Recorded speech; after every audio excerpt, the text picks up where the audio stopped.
What's going on YouTube? JHUSborn here, and welcome back to another edition of my DC comic book reviews. And in this video, we're talking about Batman Superman World's Finest, issue number 29, written by Mark Waid and art by Dan Mora, with colors by several other people. This is the end of this current story arc with the fifth dimensional imps and their war against this other super-powered fifth dimensional imp guy who's also attached to like the sixth dimension. Whenever we get a story like this, it's off the walls crazy. Most logic feels kind of thrown out the window, and you just kind of have to roll with the punches and be like, okay, how are they going to stop this thing? And ultimately they do come to a way to kind of do so, and it's done so in a nice, neat little bow. But the artwork, man, Dan Mora is unstoppable right now. I mean, I just got the news that he was going to be taking over writing, doing the artwork for Superman coming October with Williamson. Although I really love Jamal Campbell's stuff, I think Dan Mora is probably the best artist working at DC right now. I mean, this just looks spectacular from each page. And basically in this issue, the fifth dimensional imps kind of gather the various magic users, and Batman was kind of like apprehended, basically turned into a puppet in the last issue. And the means to stop this guy is they're going to use all the different magic users, minus John Constantine, which I did think was kind of funny because he's super drunk. All these different characters, and they're going to literally pull the sixth dimension out from his being. However that makes sense, you just kind of have to roll with it. So they do so, and we got all these different characters, like you got Zatanna, you got Dr. Fate, and a few others in there, and they literally like pull the sixth dimension out and they like play around with time and such. And you can see little panels here, which I believe are kind of images used for like covers by Dan Mora, but you can see that there. You can see a little bit of a Damian cameo.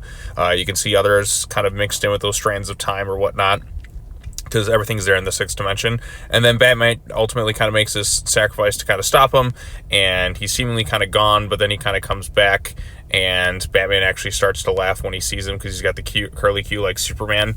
It was kind of surreal and weird seeing Batman laugh, but ultimately Batman kind of like, you know, even though he finds him annoying, he did see his sacrifice as kind of noble and endearing.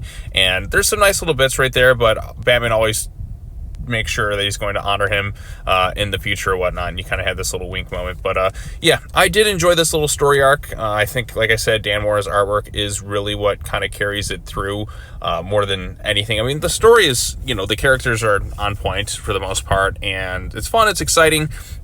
Obviously the issue when you kind of run into like dealing with fifth dimensional imps is like, if everything's possible, like when you have to deal with like such crazy wacky stakes, it's kind of hard to pinpoint how you're supposed to stop or get out of a situation like that, because that's what kind of happens when you deal with magic. Oh, it'll just be some strange magic means to do so, and they do find a way to do it in a way I wouldn't have thought of, but it does kind of work for the story that they're trying to tell, especially with an all-powerful being. Now, this all-powerful being could have pretty much wiped them all out, but, you know, it's just kind of playing around. They just basically distracted it for a while, and that was kind of their means to get out of the situation.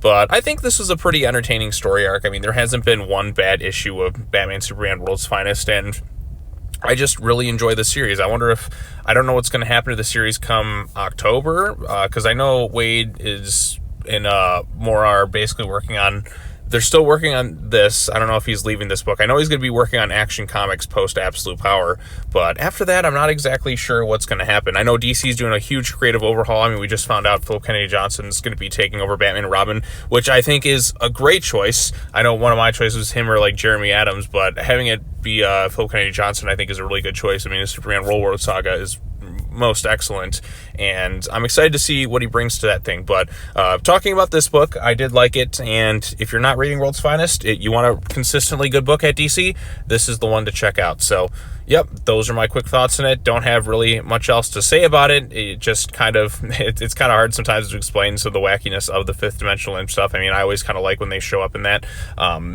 but you just kind of have to roll with the punches with this type of story. So, all right, well, that's all I have to say.